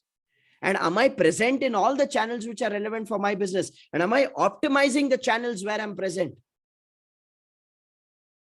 So ask yourself: direct, digital, distributor, dealer, franchise network, or wholesaler, retailer network, which are relevant for you? Are you selling through all the channels? Because when you sell through the channels which are relevant for you, that's when you become omnipresent. When you are omnipresent is when you can optimize and sell more. If people have to come searching for you, nowadays people don't have patience. They don't search for people. You got to be present at their doorstep, either through direct or digital or distributor, dealer, franchise, or wholesale retail networks. I'll give you an example. Here's Mohit and Ravi. They are the founders of Hosmark Impex, which is into manufacturing and trading of gas stove parts. But they had a small little workshop, and they used to manufacture and trade these gas stove parts from that small little workshop of theirs, where they used to do a revenue of 10 lakhs per annum. Predominantly were depending on direct walk-ins, like somebody should come searching and say, oh, you guys do gas stove parts. I need this, I need that. That's how they were doing business. We educated them on exploring sales channels. They started focusing on appointing dealers for their chimney division business, for all the parts and components for chimneys. And within 3 months, they grew their business from 10 lakhs per annum to, in 3 months, 50 lakhs in a quarter. Sometimes you're not the best person to sell. Find somebody else who can sell. Appoint distributors, dealers, franchise networks, wholesalers. So that was your second strategy for improving consistency in sales, which brings me to the third and final strategy to improve the consistency of your sales. The third and final strategy to improve the consistency of your sales is to hire a sales team. I can't emphasize how important this is. The biggest mistake most entrepreneurs make is they are the only salesperson for their business. When you are the only salesperson for your business, you're not selling consistently because you're busy with 10,000 other things. Please hire a sales team. You could either hire door openers who are freshers, whose job is to just go open doors, build networks, introduce your business, follow up with the client, build a relationship, and bring it to a stage where the customer has a requirement, and then you can jump in. That's a door opener. Or you could hire deal closers. Deal closers are people who come with a track record, come with experience, come with existing network of customers. And when you hire them, they bring their customers along with them. Now, obviously, if you have the budget and the money, hire deal closers. So they come with an active network of clients. But if you don't have the budget and money, start with door openers. Let there be somebody who's constantly reaching out in the market, introducing your business to potential customers, nurturing the relationship, understanding the requirements, understanding the scope of work, following up with the person, building that relationship and bringing that relationship to a point of active requirements. Then you can jump in. Most businesses are not selling consistently because they have nobody to sell. The owner is the one who's trying to be a sales superstar. And no matter how good you are too busy to sell every day. So hire a sales team. If that makes sense, type out makes sense, everybody. Awesome. So I've shared with you 3 strategies to improve the consistency of your sales. How many of you got even one idea out of this? If you got any idea out of this, type out ideas in the chat box. Wonderful. Wonderful. Thank you. So ladies and gentlemen, I've given you strategies to increase your profit margins, deal with slow payments, and improve the consistency of your sales. Now, before we go into the question answer session, I have last 2 slides where I want to share with you some key principles on cash flow management. So are you ready to learn some key business principles for cash flow management? If you're ready, type out ready in the chat box. Now, these are business principles. You run your business with these principles, you will manage cash flows effectively. So here's the first key principle. Always be clear and differentiate between investing and cost cutting. A lot of business owners, when they have cash flow issues, in the name of cost cutting, they cut their investments. An investment is something that gives you a return. Do not cut your investments. Firing people is cutting your investments. People perform and give you returns. Not putting money into marketing and sales is depriving your business of an investment. I have seen businesses when they run into a liquidity crunch, in the name of cost cutting, they're actually cutting investments. Remember the truth about business.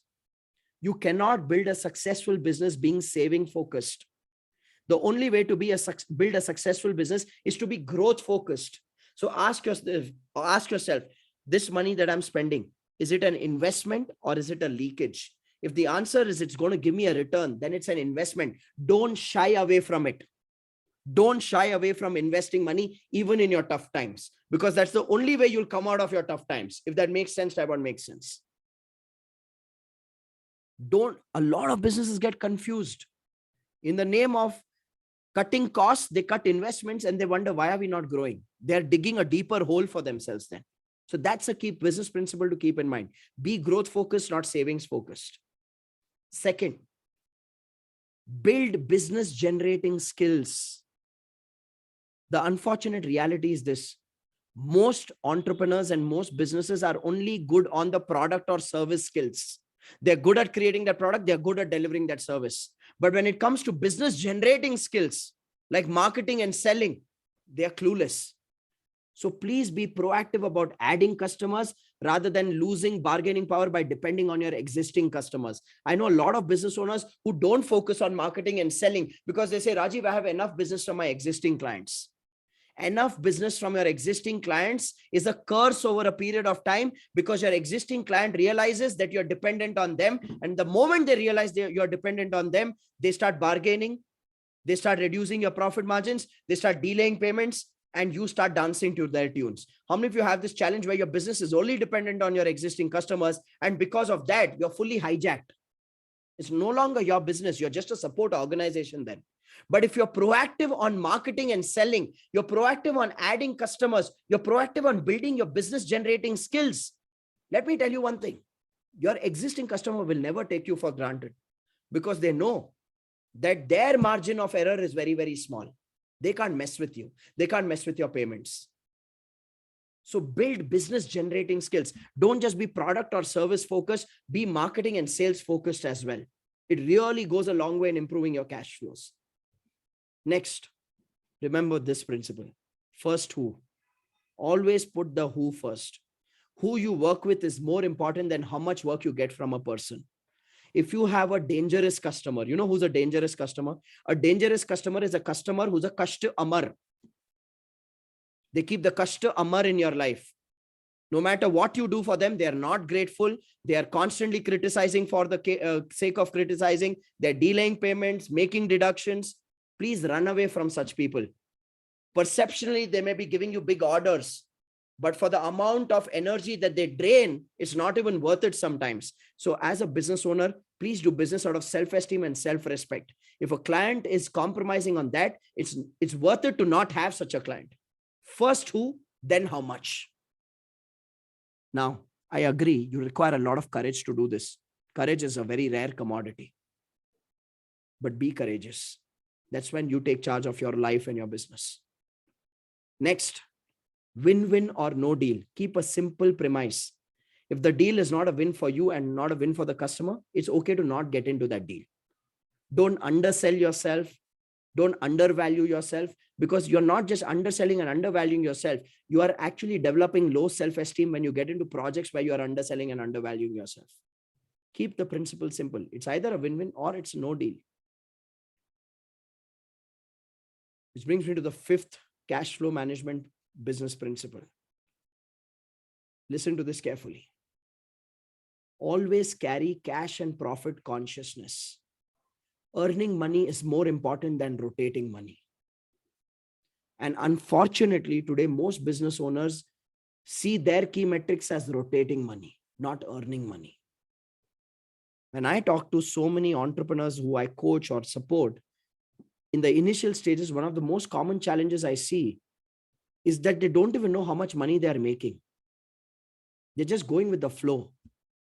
And when I break it down for them, and I ask them, are you actually making money? They say, yeah, I'm making money. We're doing a turnover of 80 crores per annum in our trading business. We're making 3 crores. I said, where's the 3 crores? That is in the market, na? That's not your money then. That's not your money. Have profit consciousness, have cash consciousness. If you don't have profit and cash consciousness, you are addicted like a gambler. And I've seen a lot of entrepreneurs who are addicted like gamblers. They just like the gamble of rotating money. They're not actually making money. The casino has hijacked your brain. These are 5 key business principles to imbibe and integrate so that you are mastering cash flow management. Are some of them challenging? Yes, they are challenging. But who told you success is easy? Success is not meant to be easy. So let me ask you this. Which one of these principles hit you hard today, where you feel like, Rajiv, I need to imbibe this in my business? Type out for me at least one principle out of these 5. If it's all 5, type all 5. Debasmita says the third one, first 2. Selva says the 5th one, profit and cash consciousness. Fakhruddin says second one, business generating skills. Prachi says 5th one, cash and profit consciousness. Truvet says third one, first 2. Sunil says win-win or no deal. Yeah, awesome. Wonderful. Love all the sharing in the chat box. Love all the sharing in the chat box. Which brings me to the final slide before we open the forum for questions and answers. Here are some important truths to keep in mind. Today, we live in a world where it's not just the business that needs ethics. I truly believe, and I'm pretty vocal about it. Today, we live in a world where even customers also need ethics. How many of you agree to this? It's not a popular thing to say, but I feel it's an important thing to say. Today, customers also need ethics. And the truth is this, you and I can't change a person's ethical standards. So if a customer is playing with your payments, if the customer is withholding your payments for the sake of withholding, you and I can't change their ethical standards. What we can do is we can change our business model and position ourselves in a manner where we can demand timely payments. So one of the things I'll urge all of you to learn is how to build a business model where you are in control. So focus on that, research that, learn that, brainstorm that. So you are in control. So that instead of losing your energy in frustration of delay in payments, you focus your energy on learning and creating a business model with a differentiator. So you are in control of the cash flows of your business. Ladies and gentlemen, we can't change the ethical standards of people around us. All we can change is what's in our control, which is our business model. And it's worth a search. It's worth a study. It's worth a pursuit to always ask yourself this question: how can I be in more control? What can I offer? What can I change? That's an answer for life. So with that, we come to the end of the cash flow management mastery education. I have a small little gift for all of you before we go into the question answers. How many of you would like to receive the sketch notes of today's session? Would you like to receive the sketch notes, everybody? Yes. Yeah. So here's what I have done. I've uploaded the sketch notes on this link. I'm going to put the link in the chat box. Just give me a moment. I'm going to put the link in the chat box. So here's the link: CMMW RT, which is Rajiv Dalreja. So once you click on this link and enter your details, within 5 minutes, you will receive the sketch notes. Okay, within 5 minutes, you'll receive the sketch notes in your email. So you can just click on that link, enter your details, and within 5 minutes, there'll be an auto responder which will shoot the sketch notes of today's masterclass for all of you for your reference. Now we are going to open the forum for questions. Okay. You can also connect with me on Instagram, on LinkedIn, on YouTube. You just search Rajiv Taleja, you'll find me on the internet. So you can ask me questions. Now, before we go into question answers, I have two very, very, very special people here with me today who've built what I call role model MSME organizations. These are two people that it would be an absolute pleasure and honor to introduce all of you to and actually learn from their real-time experience of managing cash flows in their business. So how many of you would like to hear the journey and the challenges and the solutions from real-time businesses? If you'd like to hear from a real-time business, everybody say yes. Wonderful. So first up, okay, I'm going to do a quick introduction. Okay. So first up, we have the founder of Media Value Works, which is a boutique digital communication and content research firm, which was established in 2011. And they've been working with Fortune 500 clients, enterprises, mid-sized firms, and MSMEs on helping them research stories, trends, identify editorial hooks for their brand, and enable them with a stronger digital presence. So ladies and gentlemen, everybody, please help me welcome Mrs. Rachna Chaudhary. Rachna, can you hear me? Hi, I can. Thank you so much. Am I audible? Yes, Rachna, you are absolutely clear. Everybody, can we extend a warm welcome to Rachna? Type out welcome Rachna in the chat box. Wonderful. Thank you all. It's a brilliant session, Rajiv. Last 2 hours, I just loved every little sentence that you spoke. I think all of us here, I can see 157 plus participants. We all are much wiser, much wiser with this 2 hours of investment of your time.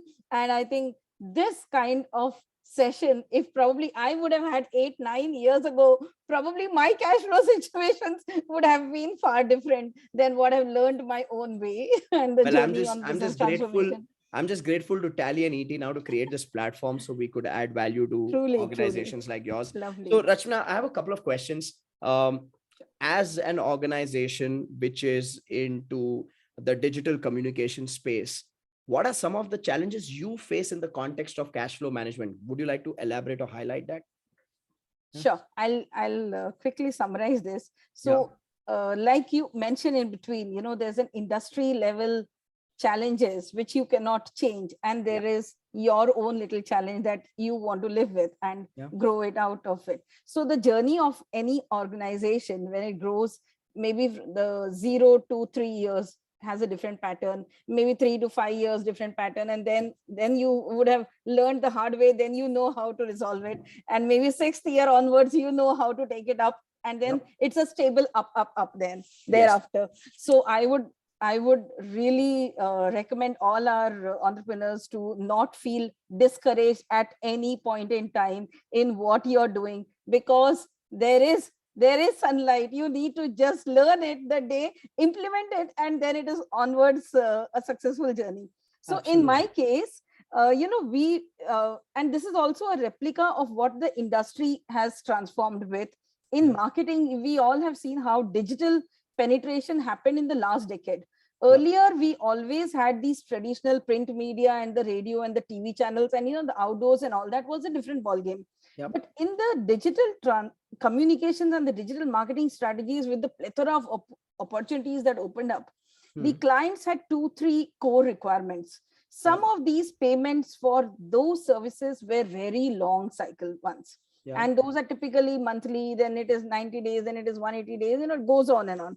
And the biggest challenge here for the sector that we represent, the so-called PR industry or the media business, is many a times the outcome of your efforts is not dependent on your own success, because it is a third party. So if I need to get my stories viral in media, if I have done it successfully from my end, it is still not having a guarantee that it will have a closure within that month, because there'll be other factors which will drive it. So I'm not getting into the details. So basically factors of a business which is not in your control. So how do you invoice the client is the biggest challenge. Because you've not been successful in closing the business. When you've not closed the monthly deliverables, you can't raise the invoice.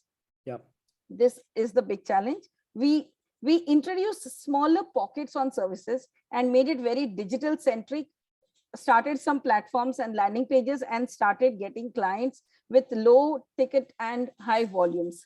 And that improvised the cash flow to a large extent. So what I understand, Rachna, is what you're saying essentially is that in the nature of business you are in, you put in X amount of effort, but the result is something that is not in your control. And sometimes the client goes into this perception saying, but Rachna, result to aaya nahi, right? And therefore, even the effort that you put in, they hesitate in remunerating for that. So what you've done is you've kind of created this low ticket items where you have your own landing pages and you say, okay, listen, we're going to get you visibility in these places for sure. You're paying us for this. The rest, if it happens, great. If it doesn't happen, we still delivered on X amount of visibility for your news item or for your piece of content to go out. Absolutely. This is it. This is the first model. I think that's a very, very smart thing to do, especially in a business like yours where genuinely there is no control, right? There is no control. Like there's no science to virality of a news. Correct. Right? There's no real science to it. If it happens, it happens. If it doesn't, then you have nothing to show to a client what happened. So you've set up micro deliverables for the client. Yes. Wonderful. Anything else, Rachna, that you feel that has worked well for you? This is one big thing that improved, but this is still, in the large bucket, this is still a small thing there. Other than this, definitely international clients, bringing them to use your network is a big thing for all of us here. In every business that we do, there are enough international clients who are looking forward to signing up. It's just about putting that entire activity together, and then you try to get a few international clients. That ensures your cash flow, your delivery, your profitability increases because you have got a few USD clients coming in. This is second big important thing to be done for all our fellow participants here. Try to look for few international clients, and that supports you, besides the fact that we will continue to juggle the Indian business cycle. So what you're saying is, in essence, is the international clientele acts as a safety net, because at the end of the day, there is a certain standard of ethics and payments coming on time, and there's no real haggling. How many of you here have been able to leverage that? I'm just curious for the audience. How many of you are leveraging international clients and that becomes your safety net? You're like, these guys will not mess with me. Mere ko pata hai, mera paisa aa raha hai. Right? Quite a few. Wonderful. Nice. Lovely. Anything else you'd like to add, Rachna, before I say? And then quickly, I will say, definitely an overdraft from the bank has been done to make sure that there is a safety net. At the end of the 31st, the payment has to be made to employees or staff or etc. So a little overdraft has helped us. Not that we've actually been using that overdraft, but we've kept that facility. So we know we are not. So that's one part. We've done it, and that I've seen has improved in me taking the capacity to take bigger projects. Absolutely. That way, it just is at the back of the mind of the founder to know, boss, chalo yaar, kuch pada hai bank mein, lena pade to le lete hain types, so it helps. So that's a little cushion in the mind. That cushion is important, but that cushion comes with a condition apply saying, wo overdraft facility Louis Vuitton bag ke liye use nahi kar sakte. Nahi. That is very stringent. So see, you've got to have the financial discipline to back it up. Completely. The hygienic factors that you mentioned and the magnetic strategies that you gave, end of the day, a founder needs to be the most disciplined. And if we are disciplined, our house is in order. And if we are not disciplined, it is all messy. So all said and done, it is not the growth journey that we are going to be making 100 crores. It's the founder who decides that I may probably be jumping 20% year on year, but I'm happy jumping it in a clean way. And the self-esteem matters that you mentioned towards the end of the session is amazing, because we need to be sure about that. Absolutely. So I always say one good lesson from the movie Pushpa was we all business owners need to say झुकेगा नहीं. झुकेगा नहीं. We need See, to do because that. वो तो कोई end ही नहीं है ना. अगर आप, so that's one area that a founder needs to decide mentally and keep that the boss, this is it, and then we just draw a line there that we'll not do it. So this is the third big aspect, and the fourth and the most important, which I've done, and now I'm very thankful. This is after thousands of discussions, when you go through at home with husbands, and then, hey, what are you doing, then this really came out. Then he drafted for me my rules. Rachna, you're not going to mess up with compliance payments, number one. So no delayed GSTs, no delayed service taxes. When we started those years back, it was service tax. So I had done this, the 12.36 whatever came in, we assumed that time, oh, ye apna hamara cash flow mein kaam aane wala hai. You incorporate and you keep using that money, and suddenly you realize, oh, now how to pay it to government, because we used it all. So all those mistakes is to be rectified. So compliance payments has to be kept aside. We will not touch that. No questions asked. The chartered accountant pays it on time, and no such delays. All of us need to remember we have a 1/3 sleeping partner in the business. It's called the government. So you don't mess with their money. Right? Completely. So then in the state of payouts, it is compliance number one. Number two is all team payments. And all team payments on the 31st, come what may, but that needs to be sacrosanct. So that hygienic thing, it has to be done. So that is the second point. Third point is and this is one clarity which I also got after many years of my working, that sometimes the founder should not draw money. Sometimes the founder should only depend on taking home profits. Sometimes the founder will not make profit, so there is no money. So maybe in the initial years, even I realized that I need to not draw salary from my company. I need to only wait for profits someday and recover that money, but it never happened. So then I also structured for myself a simple strategy on salary from the company. Absolutely. Like everybody else gets paid, I will also get paid the same level of salary. That's it. Absolutely. That streamlined a lot of chaos in my own self, my own mind, and which is seamless, no questions asked. So taking home salary along with other payroll staff, it will be also sent to Rachna Chaudhary. Perfect. I have no problems. So I'd like that to is add there, Rachna. That's such an important point. It is. A lot of entrepreneurs feel this heroism when they don't pay themselves. They feel like they're these self-sacrificing souls. Correct. But वो sacrifice कभी खत्म होता नहीं, इंसान खत्म हो जाता है. इंसान खत्म हो जाता है. Right? So you got to pay yourself like an employee for the time and effort you put into your business. And you pay yourself on profits, on the performance of the business, for the risk you've taken as an entrepreneur. Completely. But paying yourself a salary is for the time and effort. I thank you for bringing that point out, because it's such an important point. So many entrepreneurs behave like these self-sacrificing souls who are investing in their vision, but vision kya hai kisi ko pata hi nahi hai, right? This is really, this is all the findings and learnings and, discussions at home. And then, what are you into end of the day? If you want to shut this and go back and take a job, will you not earn salary? Well, हाँ, boss. Yeah, I will rectify. So ये सारी बातें. Then the last thing comes, अब हमने सब कुछ कर लिया. I think the fourth point I had in my mind was third party payments and vendors. We also built in a lot of outsourced partners, because there's constant need of content writers and changing patterns on designing. So how many ever graphic artists and content writers you will keep, there is always a need for putting a pool of outsourced vendors. We need them all the time. They are all should be available with you on WhatsApp. They should be able to sync in exactly in your methodology. So we have built a pool of those writers and suppliers, whatever name we give them, and we pay them timely, which is the vendor payment, which comes third in our payment cycle. Absolutely. And that solves most of my life for now, and at least gives us. So take care of the government, take care of the team, take care of the suppliers and vendors, take care of yourself. If you take care of all these people, then you will take care of cash flows. Exactly. Perfect. Wonderful. So this was all about learnings from me, and of course, as we mature, we keep evolving, and evolving your business is the key to growth, and not depending on existing customers. Keep adding new solutions, keep partnering with people, keep collaborating. These are all the order of the day. So a founder has to continue to be creative in thinking how he or she is able to just partner and collaborate. Absolutely. Thank you. Thank you, Rachna. Thank you so much. So, My ladies pleasure. and gentlemen, Lovely. we are not yet done with the session. We have one more guest MSME entrepreneur that we would like to introduce you to and pick their brains on it, because this is learning from your peers. This is learning from people who have been there and done that. And we have a special announcement towards the end of today's session. I told you, we keep the best for the last. So make sure that you're there till 6 p.m. So firstly, everybody, can we give a big round of applause to Rachna Chaudhary from Media Value Works? Can we have a big round of applause for Rachna?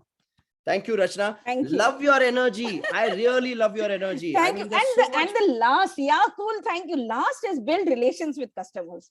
Absolutely. With everyone. Relation is key. Yeah. Because if you be the big boss, I am going to order, कुछ काम नहीं होता है, कोई काम नहीं करते, नहीं तो relation से सारा काम होता है. पैसे आपने दिया नहीं दिया, वो बेचारा काम करेगा आपके लिए. So relation is key. Thank you from my side. Thank you. Big round of applause for Rachna, everybody. Thank you. Next up, we have a deadly duo. They've built a brand called Doyen Foods, which was launched in 2015 with the aim to bring world-class international gourmet for food connoisseurs. There are two partners, Kiran Dhameja and Haresh Bhatija, and we have Haresh with us here today.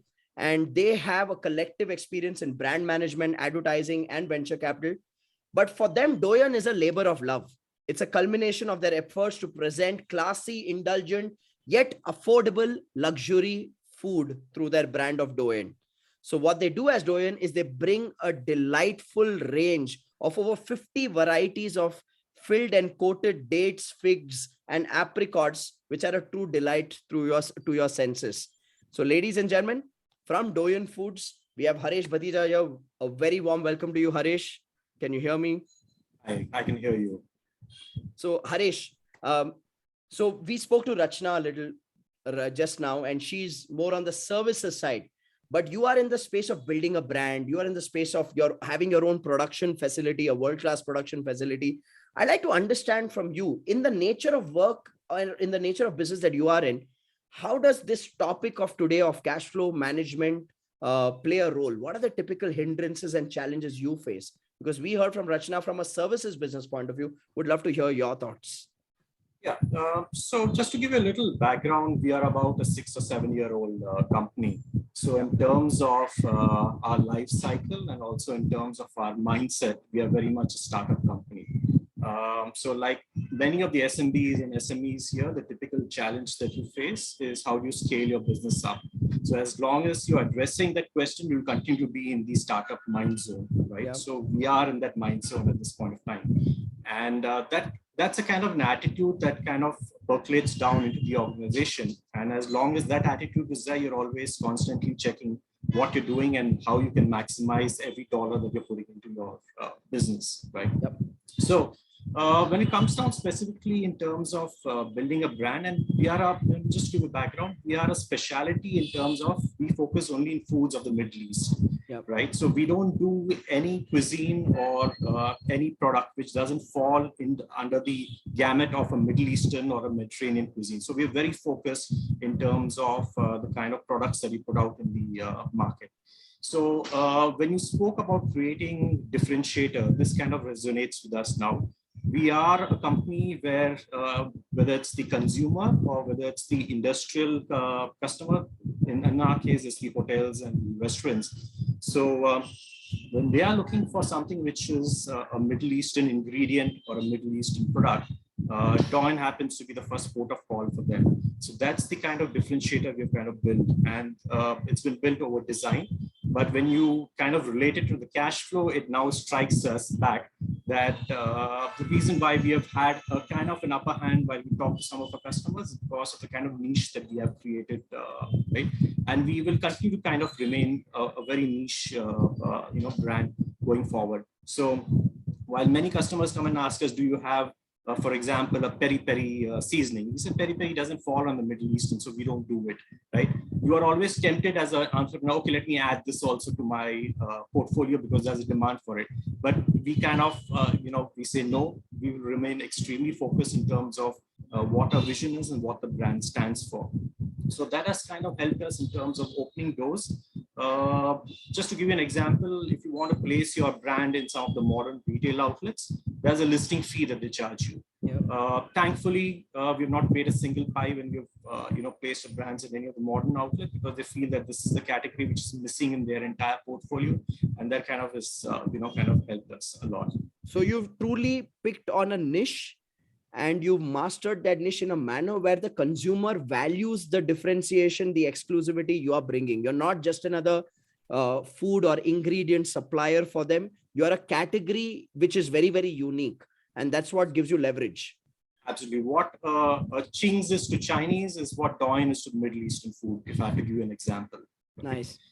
So we will continue to remain that, and that gives us the upper hand. Yeah. But coming down specifically in terms of challenges of cash flow, I think the need is kind of accentuated, especially post-pandemic, right?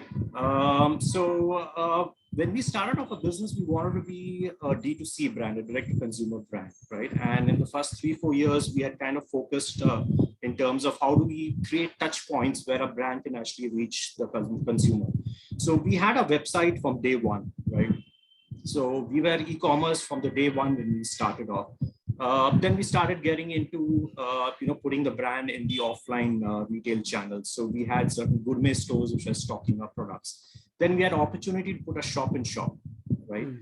But what happened was we realized that having too many touch points was actually draining us out and was also not helping us in terms of giving enough effort and enough dedication to building each of these channels up. Yeah. So consciously, we actually pruned down and we said we only focus on 1 or 2 channels, which is actually taking less of resources, but giving us the maximum kind of, efficiency for us. Yeah. Yeah. So we actually moved away from the shop and shop concept because that was taking a lot of our efforts. And also in terms of, the investment going in there was pretty high. So we moved away from that. But that actually gave us an opportunity to look at in a totally different, channel. Yeah. We got into the HoReCa segment, which is catering to the hotels and the restaurants. So we opened up the B2B channel there. And thankfully, that's now become a mainstay in terms of our channel, our sales contribution. And we're lucky that we got into this before the pandemic, because when when the pandemic started off, you had the online channel, which was working for us because the hotels and restaurants were shut. And when things started becoming normalized, people started going out and eating. So the B2B channel kind of played up for us. So in a way, both these channels have kind of helped us in terms of the last 24 months post the pandemic. Right? Wonderful. So like I was sharing earlier, and this is for everybody else, I think what you see with Douyin's success is the power of exploring being omnipresent. You got to flirt with these different channels to see which one you can fall in love with, right? Like you heard you heard Harish rightly say that the shop and shop didn't work for them, but then HoReCa worked really well, and then the D2C business picked up really well during the pandemic. So explore being omnipresent across multiple channels. Map the ROI, eliminate the time wasters, eliminate the resource leakaging channels, and just stay focused on those 2 or 3 channels, which can make sure that if there is any seasonality in your business, it gets taken care of. If there's an external circumstance, the multiple channels can take care of it. So Douyin is a classic example of exploring different channels and identifying which one's working for them. Anything else you'd like to add, Harish? Nothing. I think you have to be frugal all the time. You can't take a back seat and say if things are going, great, it will continue to remain great. Nobody saw the pandemic coming. So it's important for SMBs, as if we are scaling up a business, we continue to have the mindset of a startup and be frugal all the time. Outsourcing is a big thing that we have always looked at. Since we're building up this entire portfolio, because we want to be the one-stop shop for all foods which are Middle Eastern, it becomes very difficult to manufacture everything in-house. Yeah. So we have actually gone out and built contractors who do contract manufacturing for us. whereas we concentrate in terms of building the IP. In this case, the IP is a recipe for us, whereas there are manufacturers who actually do these, the product production manufacturing for us. So that way we can scale up or scale down anytime that we want without, additional investment going. Wonderful. Thank you so much, Harish, for sharing those insights. And guys, if you found value in what Harish said, you can see the stillness in his voice. He knows exactly what he is doing. And it's a great lesson for all of us, not just from the point of view of the content that he shared, but the clarity that he demonstrated about his own business. And a lot of entrepreneurs can learn a lot from that. So everybody, can we give a big thank you to Harish? Thank you so much, Harish, for being a part of today's masterclass and sharing your experience of how you've optimized cash flows through your journey of building Doyen. Thank you so much. Rajiv, but I must say that we are still learning, so the journey continues. All of us are, and we will continue to learn. I believe that small and medium businesses are going to be in startup mode for the rest of their existence. So like you rightly said, we are all learning from each other together, and that's the joy of taking this journey. So thank you so much, Harish. Thank you, ladies and gentlemen. Now, are there any questions that you would like for me to answer? Okay, so that I can add value to all of you on a closing note today before I make a very, very important announcement. If you have any questions, type out in the chat box and I'll take them in a sequence. We'll do about a couple of questions and I'll tell you how you can stay in touch with me beyond that if you'd like to have a conversation as well. So Archana has a question saying, please help more on business differentiator or examples for it. So Archana, what is a differentiator? A differentiator means that something that you're offering, which is unique in comparison to the other market alternatives. Now, as a business, you need to ask yourself, why should a customer buy from me? Why not from somebody else? Now, if you don't have a logical answer to that question of why buy from me, why not from somebody else, then you're just another business like just another business. So building a differentiator means having a clear logical answer to that question of why should a customer buy from me? Does that make sense, Archana? So I'm almost giving you an assignment, Archana. Think, why should they buy from you? Why not from somebody else? Come up with an answer. That's your differentiator. Yeah. Piyush says, what to do in a B2B distribution business? That is, we are in a distributor for an MNC in electrical segment. Customer has many options to go to. So Piyush, when you ask me what to do in a B2B distribution business, can you specifically tell me in what context are you asking me what should a B2B distribution business do? Can you make that question a lot more specific and clear to a particular situation or a challenge that you're facing? I'll be happy to answer that. Mayur, Rachna ma'am's firm name is Media Value Works. Okay. Yeah, I understood what product you are in, LV switchgear. So what I understand, Piyush, is that when a client has a requirement, do they go directly to the principal, the company, and then the company forwards the inquiry to you? Is that the nature of working that you have?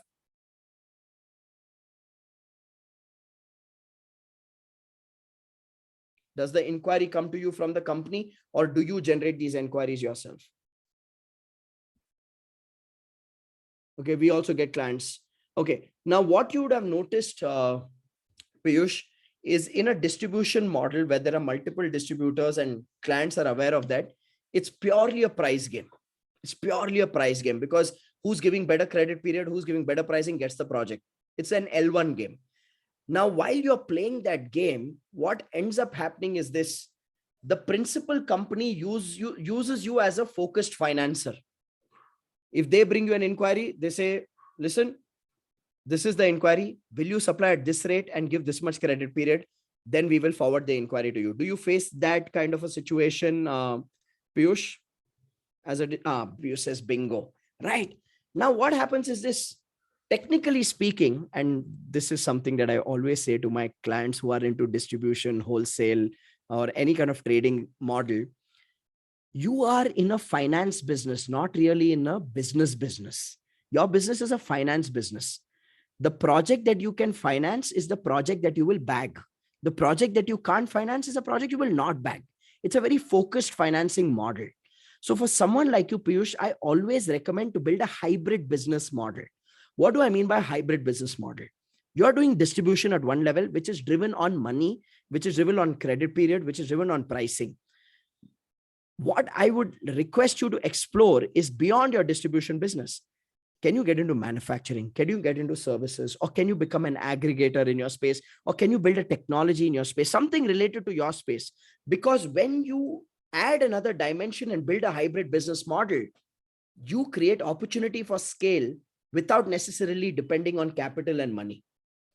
And I'm happy to have this conversation with you offline, Piyush, because I've had quite a few distribution clients who say, Rajiv, yaar, 2%, 1% पे धंधा चला रहे हैं, जितना पैसा डाल रहे हैं उसको रोटेट कर करके जितना कमा पा रहे हैं उतना ही कर पा रहे हैं, उससे ज्यादा स्कोप नहीं है. And that is purely because you are a pure financing business.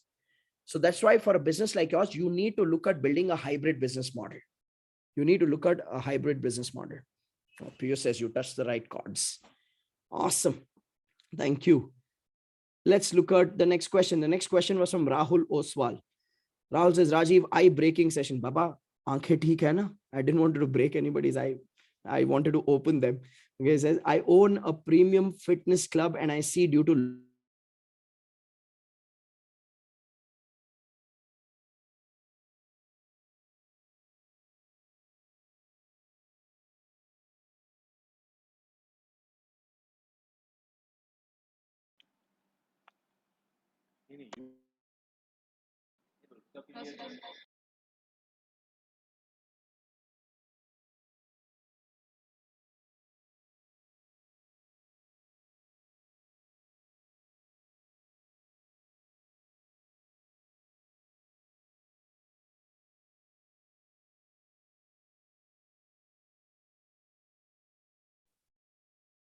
All right, I'm back. Can you guys hear me? Sorry, there was some challenge and everything just... Okay. Wonderful. Thank you for your patience, everybody. Thank you for your patience. So I was reading out Rahul's question. So Rahul Oswal's question is, I own a premium fitness club and I see due to low turnover business, a lot of strategies that you shared doesn't apply to my service industry, unlike manufacturing business. I'd like to personally get in touch with you to discuss this further. Well, the best way to get in touch with me would be on LinkedIn or Instagram. But having said that, Rahul, as a fitness club, one of the things that you need to start building is this. Fitness club is a retail space. Retail reaches 2 kilometers, 3 kilometers, 5-kilometer radius. One of the things that you need to start building, Rahul, is a personal brand. If you're looking at being the face of your brand, you need to create a lot of content on social media, build your personal brand, educate people on fitness, and make sure you create a following for yourself. You can add a layer of education where you can have your own fitness course that you can turn into a CD or a pre-recorded course and sell to people as an easy to buy product or service for yourself. And you can also play a strategic game of building multiple fitness centers using a franchising strategy, provided you are able to prove profitability at the level of every single center. So there are multiple things that you could explore, Rahul. Happy to help, happy to connect in any which way that I can. So ladies and gentlemen, I think with that, the clock is ticking towards 6 p.m. and that's our closing time. But before that, was today's session useful for all of you? If it was, type out useful in the chat box. Now, was this value for your time, everybody? Was this value for your time? Wonderful. So considering this was value for your time, I need one support from all of you. Can I ask you for something, everyone? I'll ask you for two things, in fact. I'll ask you for two things. Number one, today's session on cash flow mastery was one amongst the 3 masterclass series under the initiative of Mera Business, Meri Pehchaan, created by Tally Solutions and supported by ET Now. This was the first masterclass. We have 2 more masterclasses. The next masterclass is on the 22nd of June from 4 p.m. to 6 p.m., which is on customer management. How many of you think you need to enhance your skills in customer management? If you think you need to enhance your skills in customer management, type out me in the chat box. So 22nd of June is the next masterclass, 4 p.m. to 6 p.m. customer management. And the one after that is on dealing with competition. On the 30th of June, we have the last masterclass of dealing with competition. Now, this series of masterclasses is brought to you by Tally Solutions in the honor of celebrating the MSME Day, the upcoming MSME Day. And the entire thought process and objective behind creating this masterclasses is to empower and support MSMEs. So I'm going to need two things from all of you. First, be present for the next two masterclasses, 22nd of June and 30th of June. How many of you will be present for both those masterclasses? If you will, type out I will in the chat box. That's the first support we need, because we're doing this for your success. What would be most fulfilling for us is for you to come back after 2 months, 3 months, drop us a message and say, hey, that Mera business, Meri Pehchaan initiative, those masterclasses really added value. I implemented this idea. This is the growth I've seen in my business. So I want you to continue the learning journey with us. That's the first support I need from you. The second support I need from you is I want you to share the vision behind this initiative and invite even your other MSME friends to attend the other two masterclasses. I want you to send a message to at least 5 other entrepreneurs, minimum 5, and let them know that, hey, I attended this masterclass today on cash flow management. It was absolutely amazing with practical learning. There's another one happening on customer management on 22nd June, another one on competition management on 30th of June. Please do attend it. How many of you will do that for me? We want to spread this initiative like wildfire amongst MSMEs. And all you can do is share with your friends this link for them to register. It's MB Mera Business Meri Pehchaan.in. All you can do is share this link with a message. Can you do that for me, everyone? Yes. So it's mbmp.in. So make sure you register.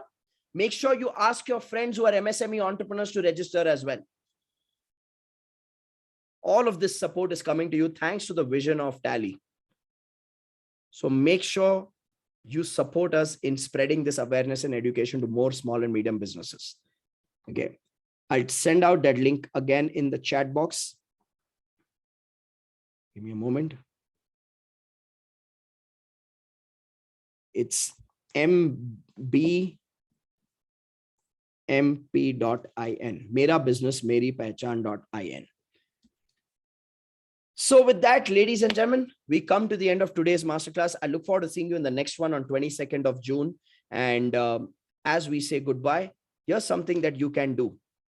Go on any of the social media channels that you're comfortable with. LinkedIn, Instagram, Twitter, Facebook, any social media channel that you're comfortable with. And probably take a selfie of yourself attending this webinar today. Come on, everybody, take a selfie right now. Go post that picture and write what have been some of your key lessons and tag Tally there, tag ET Now there, and tag me, Rajiv Talreja there. Good things deserve to be shared. Let us share good things with more people. So take your picture, post it today, share your lessons in the post, tag Tally Solutions, tag ET Now, and tag Rajiv Talreja. With that, this is me, Rajiv Talreja, signing off. I look forward to seeing you in the next masterclass, everybody. Thank you so much.